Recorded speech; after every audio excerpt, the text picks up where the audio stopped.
في الفيديو ده هقولك ازاي تفهم اي حد من لغة عيونه بدون ما ينطق اي كلمة اصلا. في علم النفس يا صديقي، العين مش مجرد نظرة عادية. العين هي اسرع جهاز لكشف نوايا الشخص اللي قدامك. يعني على سبيل المثال، لو اللي قدامك عمال يرمش بعينه زيادة عن اللزوم، ده مش توتر، ده مخه يا صديقي بيحاول يهرب ويخترع اي حاجة للمعلومة او الجملة اللي انت قلتها وواجهته بيها. والشخص اللي يثبت نظرته ليك 3 ثواني ما تفهمش ان دي اعجاب او نظرة قوة، ده كده الشخص ده بيحاول يفهمك، بيشوفك انت بتمثل خطورة او تهديد عليه ولا زيك زي اي شخص عادي.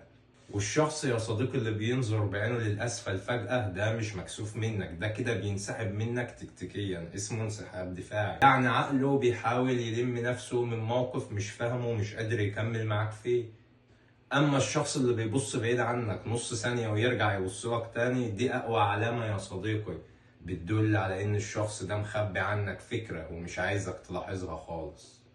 وفي علم النفس الأسود، اللي بيعرف يتحكم في عينه بيقدر يخلي اللي قدامه يشك في إحساسه.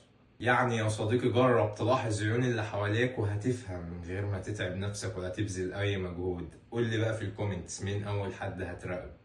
لو عجبك الفيديو يا صديقي، ما تنساش تدعمنا باللايك والسبسكرايب الجميل. سلام.